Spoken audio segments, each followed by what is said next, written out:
talk about the Psalms. I think you've been going through some of the Psalms this summer, is that correct? Some of the Psalms? And I love the Psalms. I pray the Psalms and read the Psalms every day.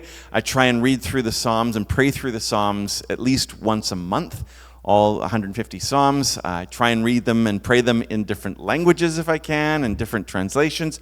I love the Psalms. One night, I had a nightmare that the Bible, somehow we lost access to the Bible. And I remember in my dream going, oh no, the Psalms! I had lost access to the Psalms, and that was the thing that really bothered me. Because the Psalms are these beautiful poems that really capture so much of human experience and human emotion. And so I love praying them through that. Sometimes you'll read and pray a psalm that just captures what you're going through in the moment. And it really is a beautiful confluence of events. But sometimes you'll read Psalms where you're like, well, that's not what I'm feeling at all. But it's still good to read that and to pray that because somebody is. And there will be a time when you probably are feeling that feeling. And there's many different genres of Psalms. There are the historical Psalms. There are Psalms of praise. There are Psalms of lament, which I've spoken on here before. There are royal Psalms where it's really speaking about the king. There are messianic Psalms where it's looking forward to the king to come. And then there are some Psalms that, if we're honest, probably make us quite uncomfortable. They're Psalms that we would not like to repeat in polite company. They're Psalms that very rarely get read out in church. And I want to talk about one of those Psalms today.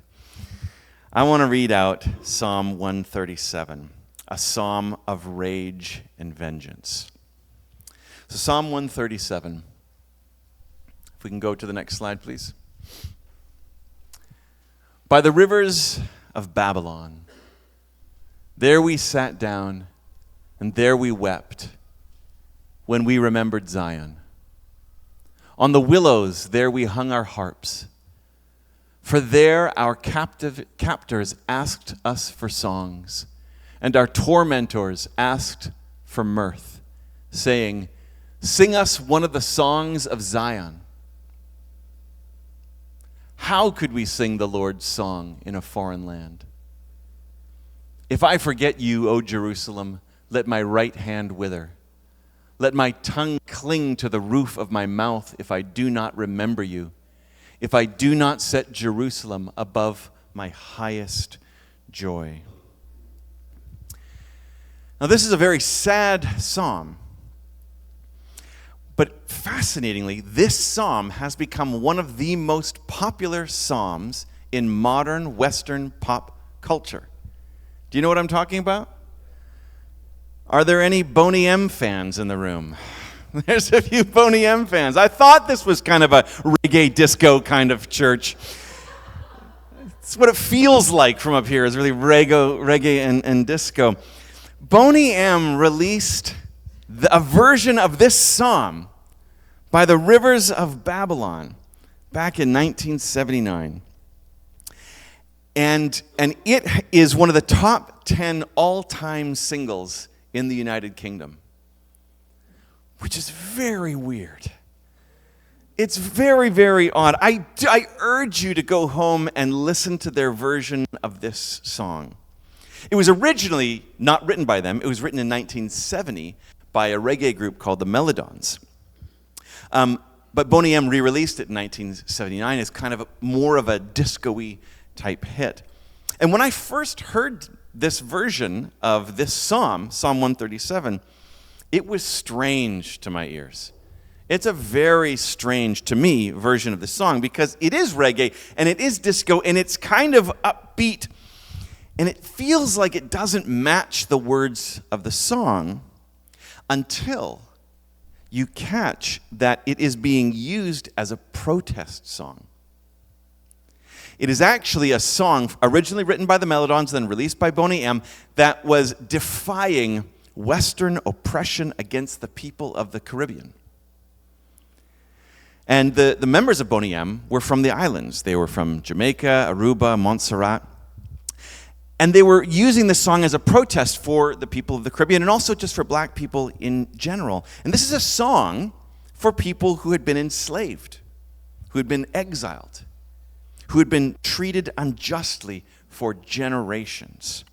Babylon in the reggae world is a stand-in, as it was biblically, is a stand-in for unjust empire. All of the oppression that people are experiencing is basically a shortcut version of that is Babylon.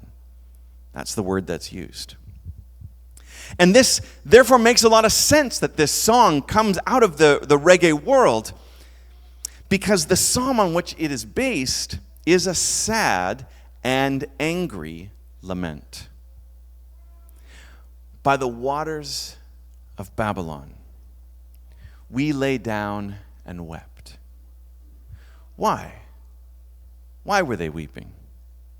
Well, Babylon had invaded and destroyed Jerusalem and had taken most of its people into exile. The rest it had massacred.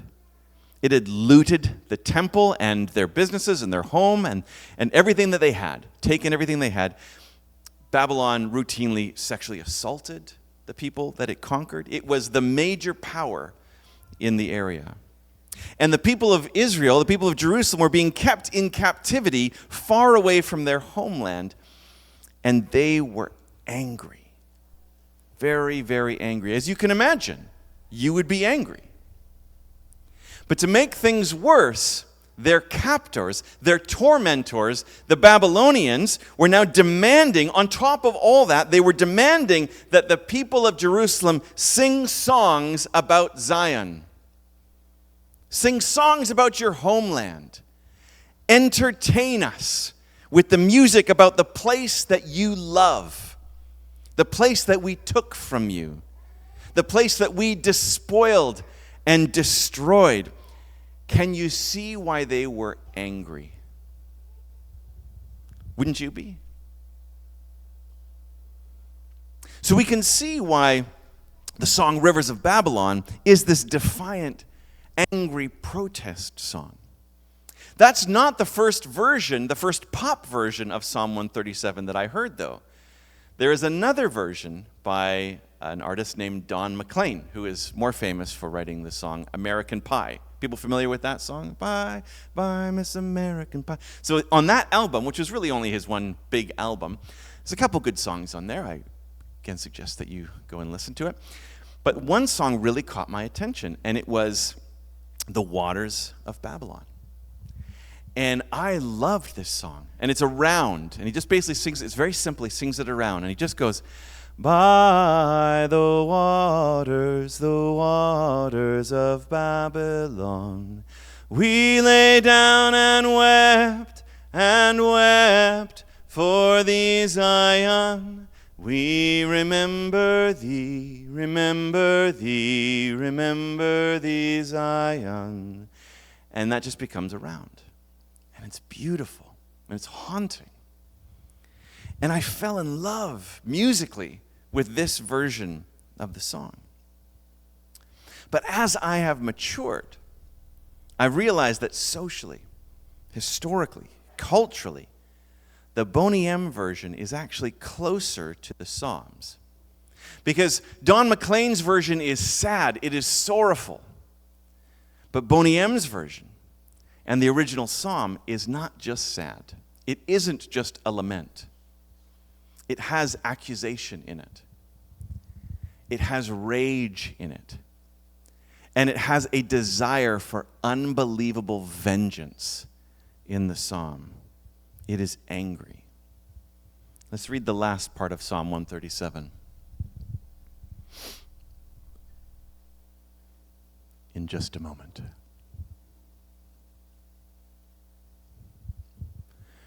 Yeah. Oh. Yeah. Remember, O Lord, against the Edomites, the day of Jerusalem's fall, how they said, tear it down, down to its foundation. So this was a neighboring nation, a neighboring people who Israel had had all kinds of history with. And on the day when the siege broke Jerusalem and it was coming down, the Edomites were cheering on the destruction of Jerusalem. And so this psalm includes, remember how they were. Remember those people, O Lord. Remember what they did. There's an accusation. And then, O daughter of Babylon, you devastator. Happy are they who pay you back for what you have done to us.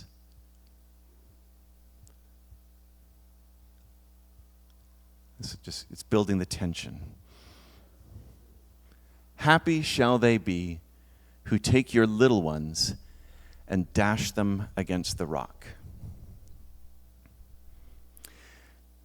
Now, there's not a lot of songs about that.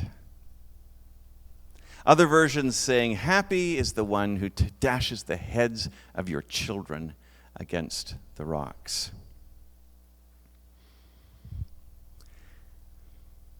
What do we do with that? What do we do with that desire, that level of desire for violent vengeance? So their tormentors are asking for a song, and they gave them this.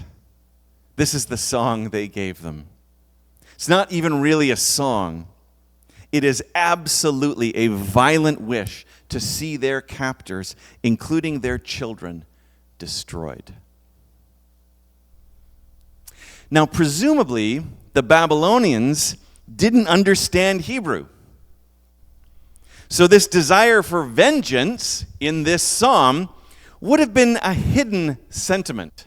They wouldn't have known this is what they were singing. Sing us a song of Zion. Okay, we want to kill your children. La, la, la, la, la, la, la. We'll sing you a nice song about it. And they didn't know what they were singing. It's concealed in the music. So is that sentiment in Boney M's song. The anger is concealed within the popular reggae beat. Those who knew, who had lived the history of oppression, would understand the subversive message of that song. Those who didn't, those who hadn't lived it, the oppressors, might just enjoy and buy the music. I remember being in Kentucky once, speaking at a gathering, and there was young adults there, and they had a choir, and this choir got up, and they sang this song, and the song they sang was an old spiritual. The spiritual was called Poor Lazarus, and it's about the biblical story of the poor man he's just poor, and he's living at the gate of a rich man, and he's so poor, and the rich man is ignoring him, and the dogs come and are licking his wounds, and they both die, and Lazarus goes into glory, or into the bosom of Abraham, they call it, and the rich man goes into a type of Hades, into a type of torment. And that's the story. And so there is a song written by slaves called Poor Lazarus, detailing this. And it was fascinating as I was watching this choir of young white kids in Kentucky singing this song that was written by slaves about their ancestors. That was fascinating. And they had no idea about the history of that song. It was a surreal moment. And I think that's a bit of what's happening as we listen to the reggae disco beats of Boney M. Probably what was happening is the Babylonians were hearing this song by their captives. But now we know what's in the psalm. We know what's there. It's been translated for us. Happy are they who dash the heads of your children against rocks. What do we do with that? And one of the points I want to make is that line, happy are they who dash the heads of your children against rocks, that's biblical. When people ask the question, well, is it biblical? Are we doing something biblical? Well, biblical includes this line, happy are they who dash the heads of your children against rocks. That's biblical. That might not be the only question we want to ask about our conduct. Is it biblical or not? And there are different approaches to what we do with this kind of stuff, because this is not the only violent desire for vengeance or violence that's in the Bible. So what are we going to do with it? One approach is we could just ignore it, which is how we mostly do, is we just ignore it. You only read the acceptable bits. It's kind of what I did at the beginning, right? I read Psalm 137, 1-6. That's sad. That's the Don McLean version. It's sorrowful, but we can deal with sorrow. We don't want to deal with the other stuff. Don't read out. Don't address the violence. Stick to the nice bits. But the problem is, it's there. It is there. It's biblical, and it's a problem. It's much bigger than the Psalms. Here's the reality. If you want to make a biblical case for violence, if you want to make a biblical case for slavery, if you want to make a biblical case for genocide, you can. You can do it. You shouldn't, but you can. People have, and people do. They continue to do that. You can say God is love, but people can point to this verse and say, well, what about that? Is that love? We can't just ignore this stuff. In the same way that we can't ignore what's going on in our own hearts when those kind of desires rise up in us. I was sharing earlier, we said we're going to talk about rage and vengeance, and someone was just kind of joking and saying, well, what we do with anger, obviously, is we put it into a little, bubble, and we just push it down and just wait until you die. And that's how we deal with our anger, right? That's how the Irish, and I'm Irish, that's how the Irish became wonderful drinkers, is you just take it all in a bubble and push it down and drink it away, right? That's how we do. We actually can't ignore this. Well, there's a second approach that sometimes we take, and it's to co-opt the words, to try and take the words, to make them our own. And I want to suggest this is a bad posture, because we often read these verses and other stories in Scripture from the wrong posture, from the wrong position. See, from the perspective of the exiles who wrote this psalm, this anger is totally understandable. Yeah? It's totally understandable. I'm not saying it's right. I'm saying it's understandable. From the viewpoint of people who've been enslaved, who've had their lands stolen, their children starved or taken or abused or killed or bombed, from the perspective of those who have suffered under apartheid or ethnic cleansing or injustice of every kind, it is completely human and natural to feel this rage and this desire for vengeance. That's how wars happen. That's how wars continue to happen. That's how general strife happens. Is people go, well, those people did this to my family or my ancestors, therefore we must do this to them. And then the next generation, well, those people did that to my ancestors, so I must do that to them. It's vengeance, it's vengeance, it's vengeance, and it keeps on begetting more and more and more vengeance, but it is very extremely human that we feel that way. And it's often extremely true. They did do those things. And it is often manipulated and leveraged by those in power to get us to do other atrocities, to take vengeance.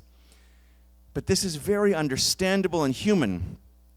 And what's fascinating is that the Psalms do not shy away from the expression of that feeling when it comes from the voice of the oppressed, the exiled, the beaten, and the broken. And it must be remembered that much of that kind of messaging in the Bible was written by people who were in exile, who had had everything taken from them. But the question is that our voice? Is that our authentic voice? Christians in the modern West, for most of us, maybe just for many of us, that's not our story. That's not our reality. That's not our voice. We are not the exiled people of Jerusalem. Many of us, in fact, have been in the opposite position, in the opposite posture of those in power. And we have to take that seriously. We have been more Babylon than Israel, more colonial power than enslaved exiles. And so us co-opting and taking that language of rage and vengeance is not appropriate. Now, we might get very, very angry, and we need to talk about how to express that anger feeling, but is it right for us in every moment of anger to go, well, Psalm 137 says it's right to wish for the children of my co-worker who has angered me, that I happy would be they who dash the heads of their children against rocks? Of course not. It's absurd. It's an absurdity. So we can't just take that. We can't co-opt that suffering, nor the suffering of others in the world today. That rage and violence and vengeance is not ours. So then what do? Well, we can try some theological gymnastics. We can try that to justify vengeance. How can we explain these truly morally indefensible words? Dash your children against rocks. Now, I assure you that people are doing this today. They are finding ways to say that this is right, that this is okay. Believe me when I tell you that there are teachers, books, seminary courses devoted to explaining exactly why this is justifiable, why the killing of children is justifiable, why it must, in fact, be loving. Because God is love. Therefore, it must be good, somehow, loving, somehow, to want this. And if the need arises, to actually do this. Again, slavery, genocide, killing babies. All of this gets justified. The worst abuses in human history have been justified, and they have been justified biblically. A Pew Forum in 2009 reported that 18% of North American white evangelicals said that the use of torture against suspected terrorists can often be justified. 44% of white evangelicals said it can sometimes be justified. That means 62% of white evangelicals in North America said that torture can be justified. Now, many evangelicals are against it, of course. But it was the only grouping of people in the entire forum that even came out with a positive result.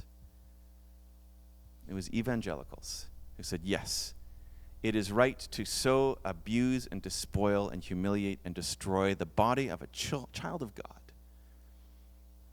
We must be allowed to do this. It is sometimes justifiable. That should horrify us. But let's go deeper. Let's get real current. There is an extremist politician in Israel a few months ago who said, and I'm quoting, "The enemy is not Hamas, nor is it the military wing of Hamas. Every child in Gaza is the enemy. Not a single Gazan child will be left there. There is no other victory."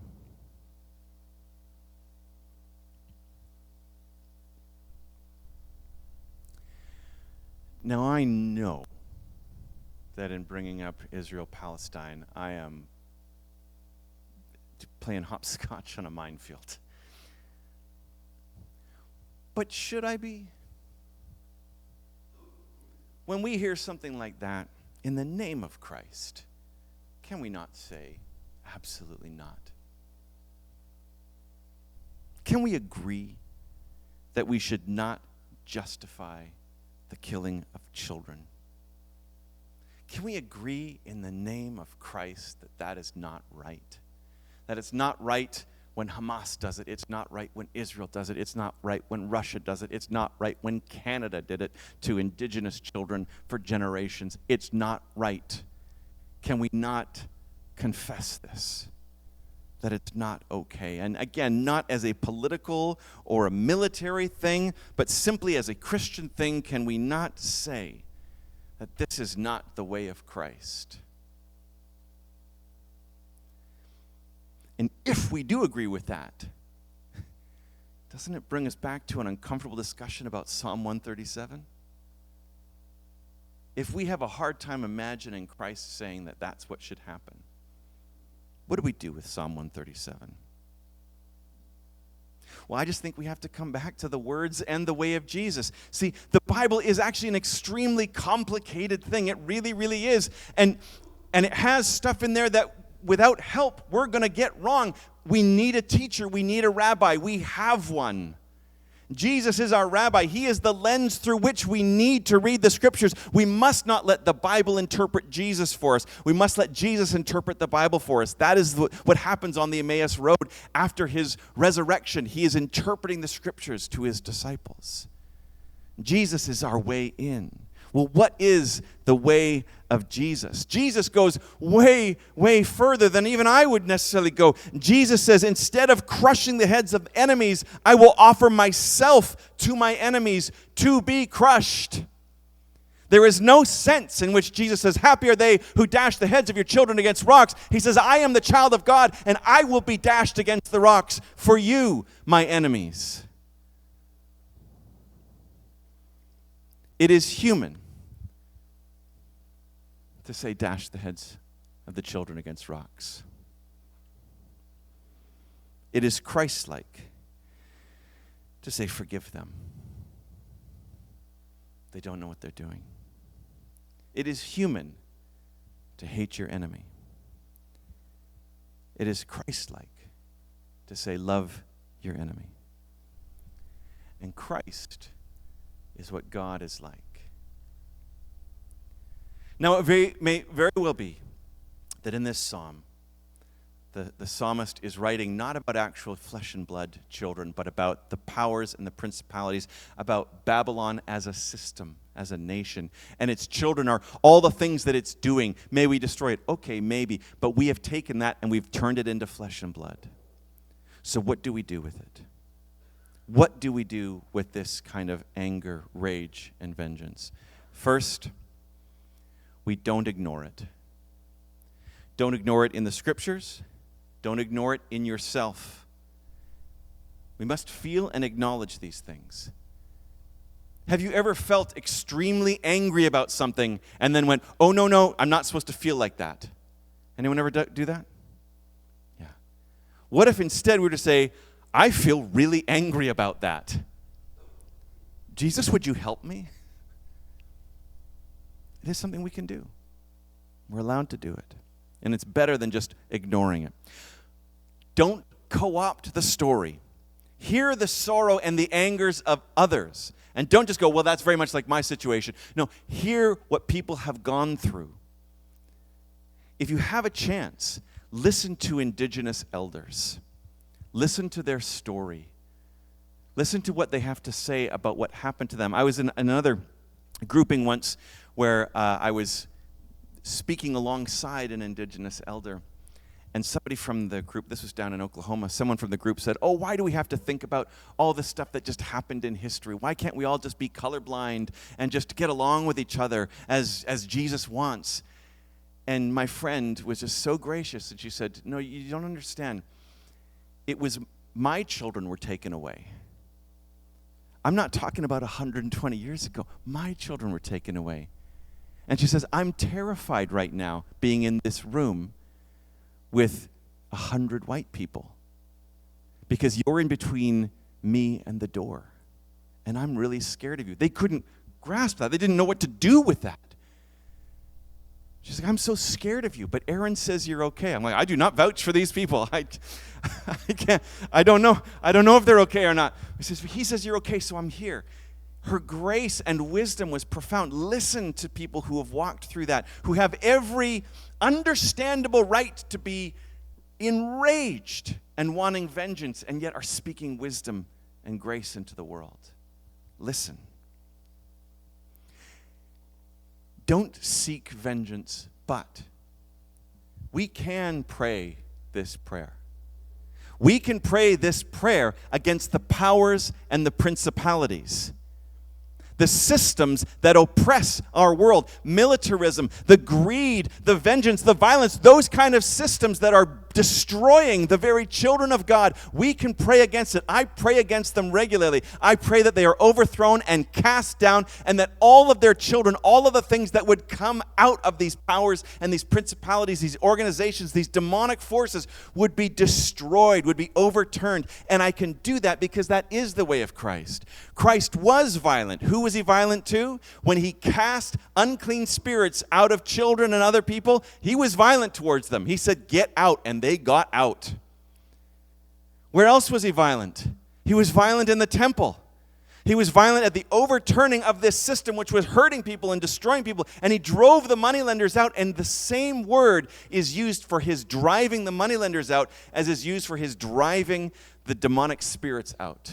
He is exorcising the temple. We can pray against the systems, against the powers, against the principalities, and we can pray in confidence because it says that Jesus has overcome them. He has defeated them, and he's put them at his feet. He's humiliated the powers and the principalities.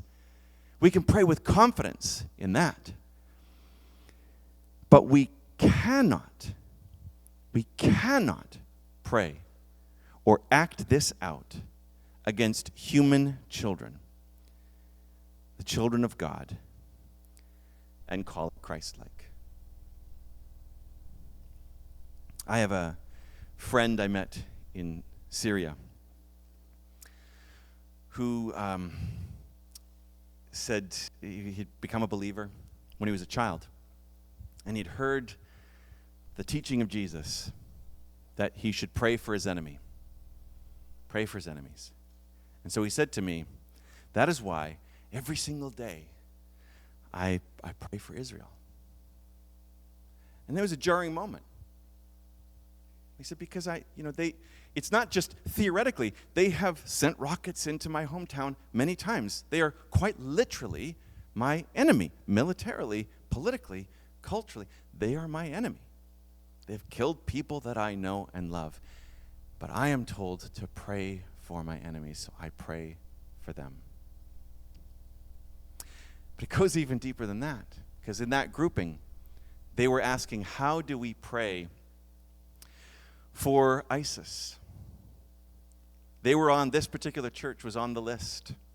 They knew that people had their names on a list, and they were wanting to come and kill this people in this church. And I was telling them the story of Paul and Ananias, where Paul is heading towards Damascus in Syria, and he gets met by the Lord, and he's blinded, and he's stumbling towards Damascus. And I said, can you imagine, somehow I lost my head here. I said, can you imagine hearing that somebody was heading towards Damascus wanting to kill you? And all of them said, yeah, we can. We can just about imagine that. They lived in Damascus. They knew that people were trying to come and kill them. And he said, and God told Ananias, go out and meet this Saul and welcome him in. And Ananias was scared to do it because Saul wanted to come and kill him. That's all he knew. But Ananias said he would. And I said, how many here, who would go and welcome? Who would go, if you were told by the Lord to go and welcome your oppressor in, who would do it? And there was silence. And then one man stood up and he said, Ana. And Ana in Arabic is I. And then one by one, all the members of this Syrian church, whose names were on the hit list, stood up and just said, Ana, Ana, Ana, Ananias. They are modern Ananias. They have internalized and are embodying the way of Christ in so many ways, but in particular in the way of love towards your enemy. I want to end just by putting up the words of the Boney M song. We can get it up there. This is the first verse. By the rivers of Babylon, there we sat down. Yeah, we wept when we remembered Zion. when the wicked carried us away in captivity, required from us a song. Now how shall we sing the Lord's song in a strange land? That's Psalm 137. But what's fascinating is there's a second verse that's taken from Psalm 19. Let's put that up. Let the words of our mouth and the meditations of our heart be acceptable in thy sight here tonight. What if just that could be the words that flavored our rage and desire for vengeance? We can say, yeah, it's human, I'm angry, but oh Lord, may the words of my mouth and the meditations of my heart be acceptable in your sight, oh Jesus Christ, who when I was still an enemy, died for me.